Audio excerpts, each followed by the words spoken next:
Hello and welcome back to Unmodern Romance. Today we're going to be talking about dating profiles and red flags that you should be aware of. In fact, we're going to do our first top 10 list of things to be wary of in a dating profile.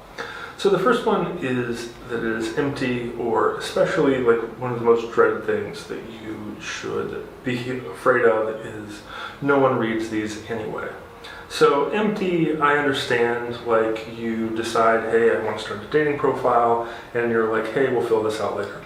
I've even done that once or twice, but here's the thing, like, there's a couple of things that are wrong with this. The first is that like you post your pictures and you're kind of expecting that you're attractive enough that people will click on you and match you and like you without caring who you are. And when you have that mindset, it typically means that you haven't really spent a lot of time developing yourself other than to get what you want.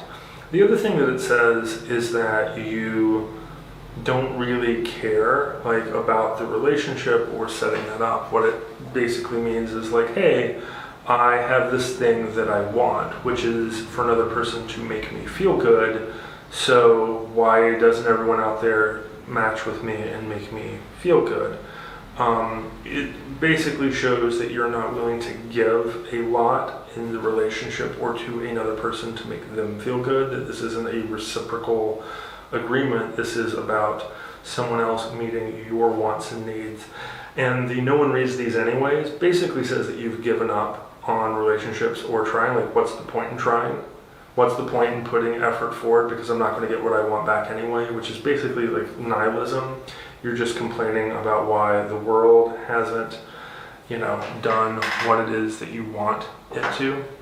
And, you're not trying to create outcomes for yourself. You're just wallowing in misery. And anyone who's just in a self-defeatist mindset isn't actually trying to make life better. Like, they're not going to try and improve you. So if empty profiles or, especially the no one reads these anyways, stay away.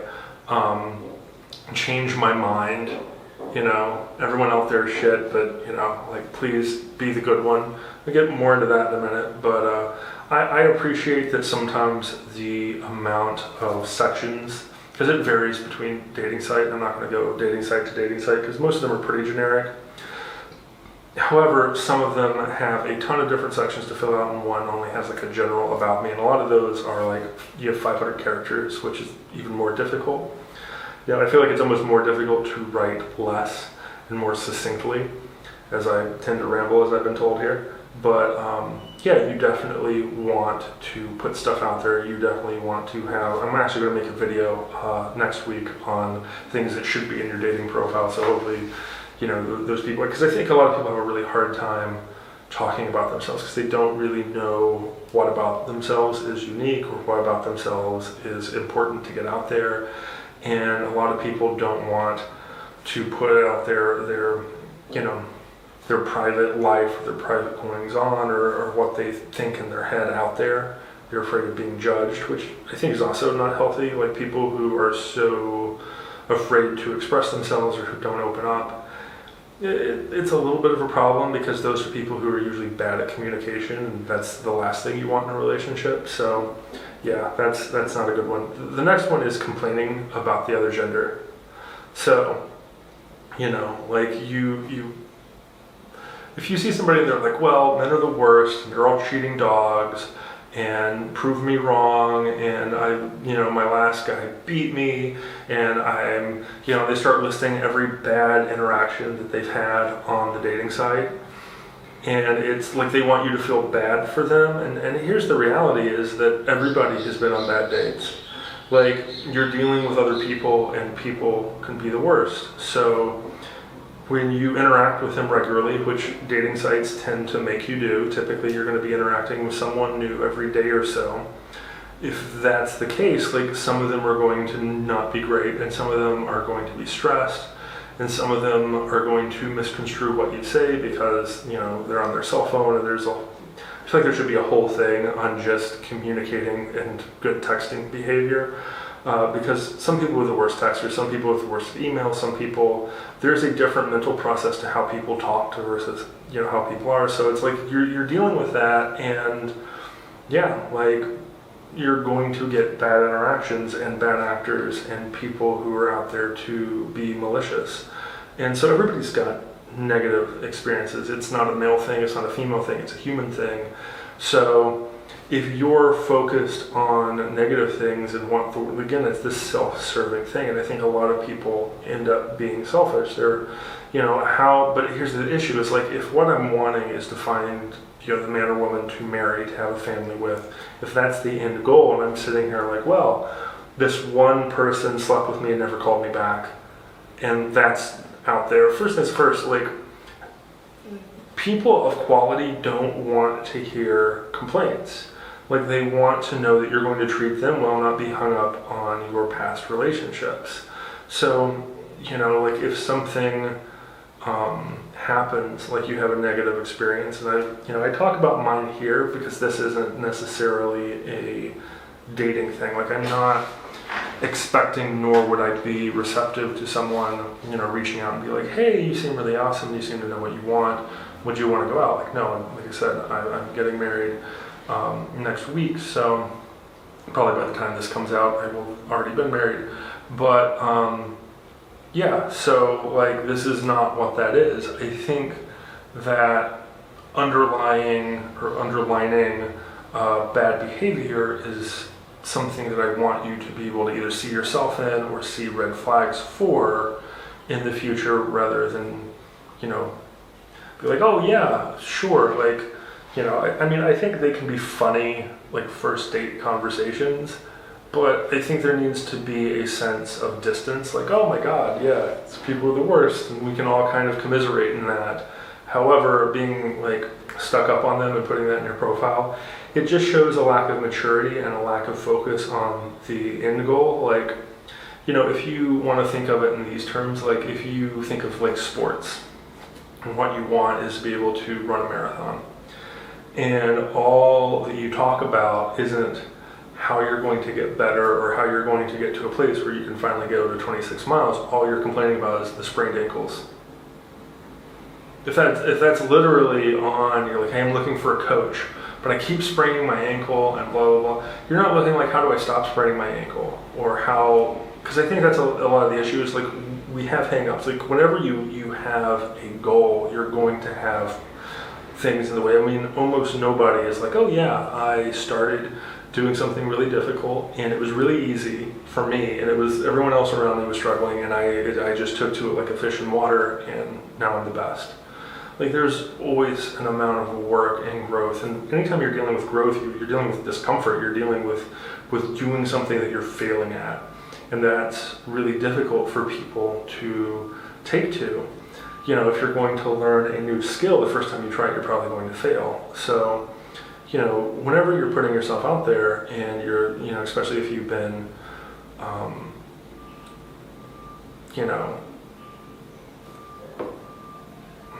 not single for a while, and then you start dating, like, the skill set of being in a relationship and the skill set of being single and getting into a relationship are very different.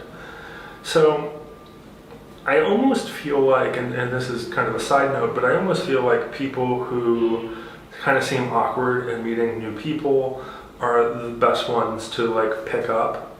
The ones that like seem like, oh yeah, that doesn't seem like the person who would be, desirable. That's the person who's probably the most desirable, because what they want is to be in a relationship. And people who are good at being single, like people who've been single for like 2 or 3 years, and I don't mean like they took 2 or 3 years off, like they were in a long relationship, they took some time off to themselves to heal, like that's totally healthy. But when you have, like, oh yeah, I've been single, living it up, going on a new date, 2-3 dates a month for 3 years, there's a hang up there where they don't want to commit. There's some sort of mental or emotional block where they have commitment issues, where they, they're just unable to be happy, they're unable to settle down, they're unable to be satisfied and be grateful for what they have. and there's always going to be problems there, and they're always going to want to be single, and the chances of them settling down for you, like I think it's an ego trip. It's the whole idea of like the bad boy, like here's the person and I'm going to fix them.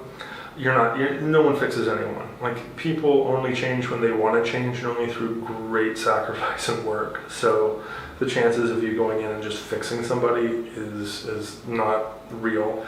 The other ones are really generic profiles. Like I feel like this is 80% of profiles that I see. It's like, I want somebody who makes me laugh, who's doing fun things, and likes to have a good time, and is going to make me happy. Well, first things first, no one's going to make you happy. Like you have to make yourself happy. Like somebody else can come in and be the nicest possible person, do everything right, and you're still miserable because you're a miserable person. Like you have to fix yourself before you can go into a relationship. So anything that's that type of generic, I just like, this is a person who is not a whole person, who shouldn't be in a relationship. Like that's the person who should take 3 years and be by themselves and learn who they are and go do some really difficult things and struggle, because they are not a whole person. I feel like funny is probably my biggest kick, and I'm going to make a whole video on this one, but people who say they want someone who's funny or who can make them laugh, what most people don't understand about comedy is it's the most moral thing that someone could say. And here's what I mean by that. John Cleese made a really, really insightful statement. Because Monty Python, one of the greatest comedians of all time, and what he said is that you can't have comedy without the butt of a joke. Like all humor is based off of putting something down. Like even like the most generic joke, and I'm going to use his example, which is, if you tell God the way to make God laugh is to tell him your plans. And even that is, the butt of the joke is humanity. Like the humanity is it's never going to be in control, even though it wants to be. So the butt of the joke is this willful thing that we can see in ourselves, and how that goes against the universe or God, or however you want to define that. So there's still a butt to that joke, and whenever you have comedy and you have a butt of a joke, what you're doing is there is a moral hierarchy of what can be made fun of. So, if you think of like modern humor, where you have, it's all political, so the left is making fun of the right's making fun of the left, that totally makes sense, because you have the right and they are not the left, so you can make fun of the other. Like it's like the other, the outsider, is always okay to make fun of. Unless you are the outsider, in which case you're making fun of the in-group, which is the outsider of the outsider. So like the outsider is always fair game, because they're not us, and it's hard for us to relate to that thing that is outside of ourselves. And I feel like it's also weird, because now there's this inclusionary thing, where people are like, oh yeah, this outsider group, we're taking them in, even though we don't understand them. And I think that's also kind of funny too, like that's its own kind of humor, where people are like, yeah, look at these stupid white people who, they say they love this thing. And then it reminds me of like the rainforest joke on South Park, where they're like, oh yeah, the rainforest, all these white people, they're yuppies, we love the rainforest, and then they go down there and they're like getting eaten by snakes. They're like, oh, the rainforest fucking sucks. That's an idea of that, but my greater point is, you can't have humor without a butt, and you can't have a butt of a joke without some sort of moral hierarchy or a stance that you're taking. And sometimes, like it's just hey, this is all in good fun, but there's always an underlying truth. Like things that we don't think are true aren't funny. Like if you're like, oh yeah, Jeff Bezos is so poor, and you can, add the poor joke, but like at the same time, we know Jeff Bezos is really, really rich. So like it's not funny. Really? I mean, I guess in like an absurdist way it could be eventually, but like basically when someone tells you that they want you to be funny, what they're saying is they want you to align with their morals and values, so that when you're putting something down, they can agree to put it down too, because you're aligned. And here's the thing, when most people say that they want someone who's funny, they don't talk about their sense of humor even. So like my favorite comedian of all time is George Carlin. So, like, if I were to say I want someone who's funny, then said, oh yeah, Monty Python, George Carlin, and this really sarcastic sense of humor, that's what I like, a very dark sense of humor. And that's what I want in someone else. That, like, even that isn't coming through. But then, on top of that, I could tell you, well, this comes from, here's my political standpoint, here's my religious standpoint, here's all these other, things that really form your worldview. And that's really what comedy is it's when you tell somebody, I want someone with my sense of humor who can make me laugh, what you're really saying is, I want someone who aligns and who will understand my worldview. So the other one is complaining about the platform. That is, like, people say, I can't believe I'm on Tinder, I'm on whatever the dating platform is, let's lie about how we met. And I feel like this comes as another way of getting back to complaining about the other gender or complaining about the dates and the experiences that they've been on without taking any self-awareness to understand the reason why that you're on that platform is because, one, you chose to be, two, because you weren't having success elsewhere. So, like, why are you on Tinder? Because a lot of people are on Tinder, and a lot of people in your area are on Tinder. So therefore, like, you went to a bar and that didn't work well, maybe you went to church and that didn't work well, maybe you work all the time and you're not meeting people, like, whatever the case is, like, you aren't meeting people elsewhere. And maybe that's because there's a societal shift where people don't go out as much, and, there's more of an expectation to meet online, and it's become more culturally okay, even though there are more horror stories. And I think there's a component to why, dating platforms are psychologically create bad behavior, which I think either I've already made a video on or I'm going to. But complaining about the thing, like, here's the thing, like, would you say, let's lie about how we met at a bar? Like, what is your ideal place to meet? And I feel like we have this idea of the cute meet, which is like the Hollywood term for how couples, like, they'll just randomly meet on a subway train, or like they'll, the old 90s trope of, like, you got the wrong DVD and you have to switch, or, you got the wrong order, whatever it is, and then you have to, like, interact with somebody and they end up being this really attractive person, and then you smile and you're like, would you like to go out, or, you say something cool, like that kind of cute meet where it just feels serendipitous that the universe is putting you together. That almost never happens. And I think one of the reasons why people want that is because they have this idea of their soulmate that the universe is trying to put them with, which I feel like everyone should get that out of their head as soon as possible, because the universe doesn't have this one person they're trying to set you up with that they need you to be with. I feel like you have to put in work to developing a relationship with a single person. So, does it really matter where you meet someone? Like, if the idea is that there's bad behavior on Tinder, as an example, okay, well, maybe don't do things that are going to welcome bad behavior, and don't do bad behavior yourself, and try and be above it. And if you realize that it's a Tinder problem, go somewhere else. But the problem that I think that most people find, it's like when you running away from your problems and you move somewhere else, the problem is no matter where you are, there you are. Like, you're still bringing all of your problems and all of your mental hangups, and you haven't fixed anything about yourself or how you're presenting yourself or who you're attracting. Not who you're attracted to, but who you're attracting. Like, what you're putting out there, what kind of person does that attract? Because if you're not putting something out there that is going to attract someone of a high quality, and you find out, well, why am I always dating losers? Well, because you're always attracting losers, and because you always accept losers, and because you don't do things to change yourself, to figure out what traits you want, what traits the people that you want.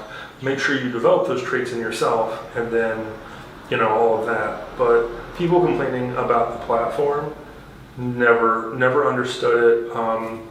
Because here's the thing, like, if you meet somebody and they're amazing, and you treat them well and they're treating you well, doesn't matter if you met at a bar, doesn't matter if you met at an airport or on a subway, or, walking down the street, or at church, or your grandmother, set you up. Like, it doesn't matter. Like, what matters is how you treat people and how they treat you, and the outcome of those interactions. So you need to be able to focus on what you can change, instead of trying to focus on like, well, you're great and all, but you're also on Tinder. I know I'm on Tinder and I'm being a hypocrite, but you suck because Tinder.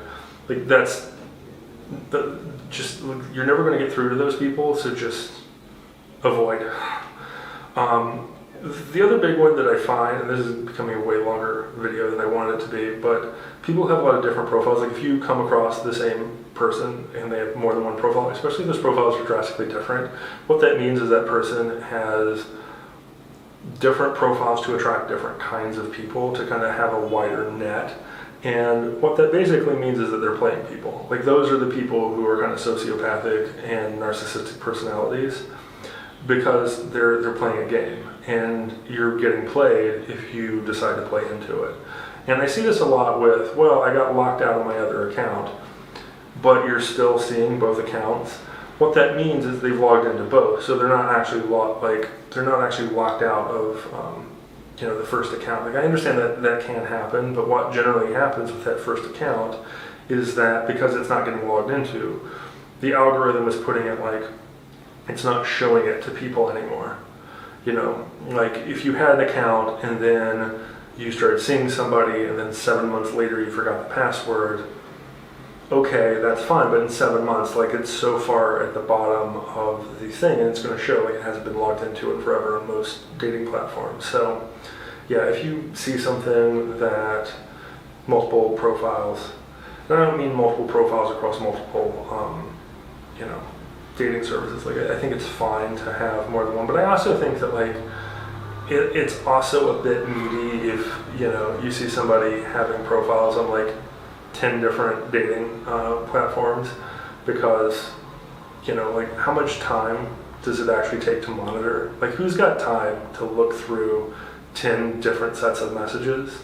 I also feel like most dating platforms are kind of focused on one thing or the other. Some are more hookup, some are more like like Christian mingle or whatever, like there's a racial component or whatever the case may be, or like this is a New York one or whatever the case. People who have time to try and dip their toe into all the pools, not a good thing really. Like maybe one or two is fine, but I think anything above 5 is really pushing it. Again, be the good one. Like anybody who's trying to make themselves feel bad or list all the things that they don't want. Like I see this in a lot of profiles. Just don't lie to me. Just don't cheat on me. Treat me well. Treat my kids well. All those things. Like I feel like there's a difference between setting boundaries and setting things that you want to have happen and having them be kind of backhanded. It's like, don't cheat on me. I feel like you should never have to say, don't cheat on me. Because first things first, like if you're going out on a date, there should be no expectations of monogamy because you're going out on a date. Like there's no relationship there unless you implicitly say, hey, we're in a relationship. Like that's just etiquette. So you go on the date and you really like them and you say, hey, I want to see you again. Eventually, like a few dates in, you're going to say, hey, I would like to be exclusive with you. Let's have a conversation. What would it take for you to also want to be exclusive with me? And it might be an issue of, great, I would love to be exclusive, or I thought you'd never ask. Or it might be an issue of, I'm not really sure, I'm talking to a few different people. It could be an issue of, you have these problems and they make me a little uncomfortable, and I would like to see those addressed before I could take you completely seriously and commit to trying to make something work, which is also fair. Like you have to be able to accept rejection. However, like that's a healthy way of dealing with things. If you're saying don't cheat on me to someone who is not even in a relationship with you, like you're just, again, you're fixated on past negative experiences, and you're also, that's a pretty low thing. Like I feel like there are things that are implicit to good behavior, such as no lying, no cheating, no, like don't physically or verbally abuse someone. Like I feel like even people who are guilty of those behaviors will openly say that, yeah, those are not good things. I wouldn't want my daughter or my sister or my mother treated that way, and it's not good to treat people that way.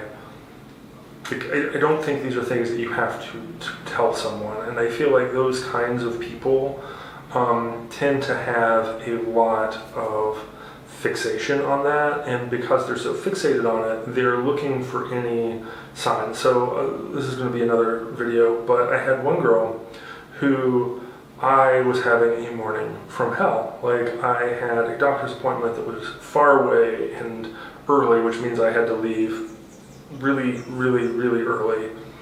And I didn't text her good morning because when I woke up, she wouldn't have been awake.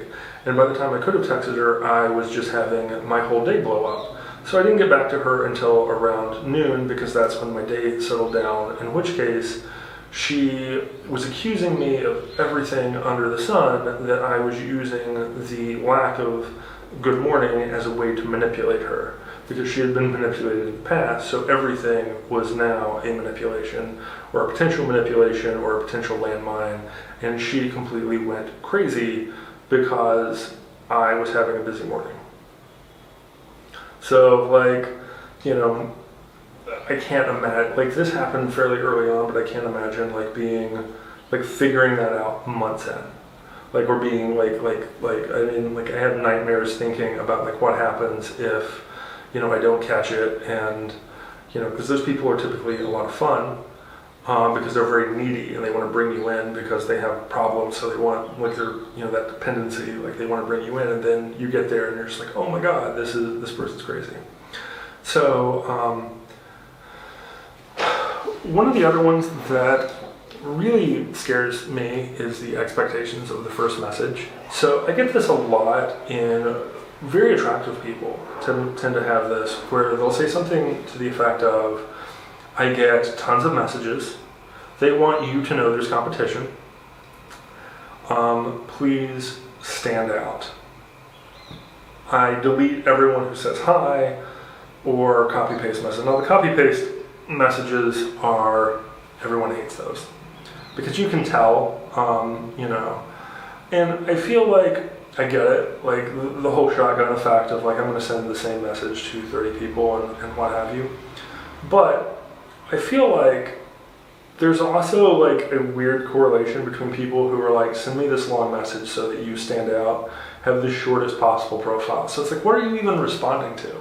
Like, oh yeah, like, you have a really hot picture of you in a bathing suit and you have enormous breasts. What exactly is it you want me to send you a paragraph talking about? I mean, I spent the time to write out my profile, which, you know, has all the things that you would typically put in that first message about, these are my, you know, these are my hobbies, these are my interests, this is my job, this is what I'm looking for. Like, do you want me to just copy and paste my profile to send to you because you're too lazy to click on it? Do you want me to, like, where's the disconnect here? Like, or if you want me to personalize that message to you, do you want, like, a paragraph long essay about how beautiful you are?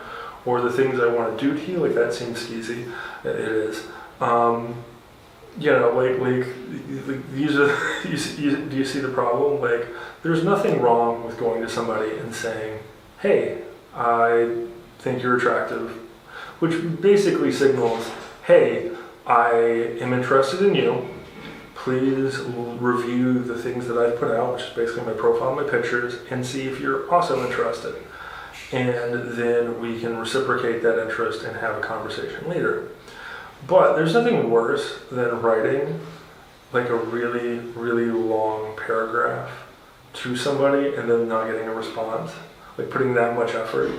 And, like, I understand the, like, hey, pretty girl, like, you know, like, I feel like the copy paste, like, very general messages are probably the most cringy. Like, hey there, pretty girl, let's, you know, want to grab a drink this weekend or whatever. Like, that, yeah, that's, you know, there's not enough specifics there to that person, but just hey there or hi, I feel like is fine, like, to a normal person. And I appreciate that, you know, if you're getting 100 hey there's a day, it does put things on you to then, you know, go out and, like, read 100 different profiles. But if you know what you're doing and you go into a profile, it's pretty quick to tell like what they want. If you go in their profile and it's, you get the hey there, and you get their little complete later, or does anyone even read these? Like, yeah, pass. Like that takes 2 seconds. So yeah, it can take time and effort to go through that amount. But typically speaking, if you are attractive and desirable and you put yourself out there, you should, like if you're wanting to go into the dating market, you should first work on making yourself attractive and desirable. And I don't necessarily mean physically, like mentally, spiritually, like you should be ready to move on, to be there for another person and not just bring them your problems. And hopefully they will make you feel better. So like you should have done the things to make yourself attractive and desirable and put yourself out there so that you are getting a ton of responses. And then it is indicative of you to go through and make sure that these people are people that you would actually find desirable back. What you don't want is to sit back and be like, oh yeah, I know I'm so pretty. I'm not going to do any of the work. I want you to woo me, which basically says, first things first, I want you to lie to me. I want you to craft this thing, so that I deem you worthy of. I mean, like the whole thing is just like this is someone who's been told they're pretty too much in their life, essentially, and like you don't want that person. Too much or too little in the photos. I also find this is true of group photos. Like there's nothing worse than like, you go through and it's like 5 pictures and like 3 of them are group photos. And then like they've changed hair color between, and like some of the group photos, there's so many people, you're trying to figure out like who's also in all of them. And then you have the one picture that is them for sure, but like they've changed hair color and it doesn't match up. Or they like I feel like those are the type of people who are very insecure about how they look. And I'm not saying that people should be inherently insecure about themselves, like confidence is key, but like I just assume that if you don't even want to identify who you are, there's some real self-hatred there that you need to deal with before you bring it to somebody else. I also feel like that's true of nothing but close-up pictures. Like if everything is from the chin up, or like the neck up, it means you probably also have some body issues that you're just not wanting to put out there. I also think it's true if you have like lingerie pics that you're putting out there. I feel like the only thing that says is I'm here for sex, which is fine if that's what you are. Like I'm not trying to shame anybody who has a hookup profile. However, if you're actually trying for a relationship, which is what this channel is about, I think it's important to show what your body generally is, like its dimensions, how tall you are, how fit you are, your general body proportions is fine, and that's important to have. But at the same time, like the gym pics and the here's my TNA, or if like you're trying to insinuate about penis or your abs or whatever, I feel like there's some problems there. I also think there's a problem with pictures that are all selfies, where you can tell that they don't have any friends taking the photos, or they're not doing anything social or out, like they're loners. Yeah, that's a little weird. The last one that I'm going to get to, and I'm really running late on time here, but I feel like all of these are important, are the way people deal with their children in social media and specifically dating profiles. So, I feel like there's so much here. First things first, there should not be any pictures of the kids, period. Period. I feel like it's fine to acknowledge like mother of 2, divorced, all of these things, but I also feel like people who don't put the divorce part, who leave it ambiguous, like people who hide the things that are going to be problems later, that are obviously going to be problems later, like the bullshit artists, that's a problem. So yeah, I'm a mother of 2, and kids come first, and all the things that the women tend to say. Okay, that's fine. Where's the husband? Were you married? Where's the father? Does he have rights? Like if I'm going to be dating you, and things are going to work out and we're going to be together, what exactly am I taking on? And, like, I don't need to know who he is and, like, every, bit of your finances, but at the same time, like, it goes from, like, general to very specific, right? Like, what most people want to know when they ask about your work is they don't really need to know, like, how much you make, what your debt is, like, every penny that you spend, because that's none of their business. What a reasonable person wants to know about your finances is, are you underwater? Are you financially responsible? Are you going to drag my credit score down? Are you going to be a liability if we're together? Am I always going to be needing to pay for you? These sorts of things. The same is true with children. Like, I don't need to know every detail of things, but what I need to know is the father abusive? Am I bringing drama into my life? Are you someone who just likes having children? Like, if you have, I don't know, like 4 children with 3 different dads and they were all abusive and in and out of prison, like, that is a nightmare. That is a total nightmare, because if we end up together, I am going to have a bunch of ex-cons hanging out at my house. I'm going to be dealing with money from a bunch of different people, and I'm constantly going to be in and out of court, because when you have custody and that many people in the picture, there's always going to be complaints. There's always going to be the system as, inserting itself into the picture, and you're always going to be dealing with lawyers. There's going to be way more expenses than there would be if you just had 4 kids. Like, sure, like 4 kids are expensive because you have to pay for the children and their expenses and their food and their clothing. But if you have 3 different dads, like, you're now talking legal fees and other issues, and you're probably going to have, other problems that are arising. So, like I said, if you have children, like, there should be a certain amount of information regarding them on there, but nothing that's exploitative to the children. So, like, one of the biggest things that I hear from is people will say, like, oh, well, you're not going to be able to meet the kids anytime soon. Or I've actually heard the opposite, where it's like, hey, I'm really busy because I am a caregiver.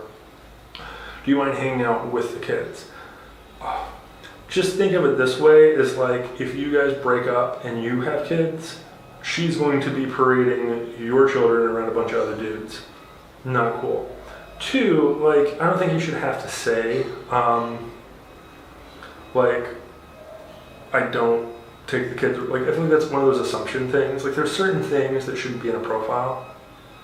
Like, what it means is that they assume the worst of other people. So, while yes, you should definitely not bring your kids around someone you're not in a committed, long-lasting relationship with, I also feel like you shouldn't have to say that. Like, I feel like if you are seeing a guy and he's like, hey, do you mind if I come over? You're like, well, Johnny's here this weekend. My kid, I got the kid this weekend. And the guy's like, that's okay. That's like, you're giving him an opportunity to fail. You're giving the other person an opportunity to fail. So people who are doing the things that are wrong, like, you shouldn't correct people. Like, you should give them the opportunity to see if they know what's good or not. I'm not saying that you should judge everyone for not being the perfect parent, especially if they do not have children of their own. However, like, telling people the things to avoid is depriving yourself of observing what their natural behavior would be. So, the idea of telling people, oh, well, don't do this, don't do that, and I'm not going to do this, and I'm not going to do that. Like, if you have somebody who instantly is asking you for nudes, that's you should be giddy and happy about watching others fail, because that's okay, not you, I'll move on to the next one, like, that's fine. But if you're telling people don't ask for nudes, then they know. Like, it doesn't mean that they wouldn't have.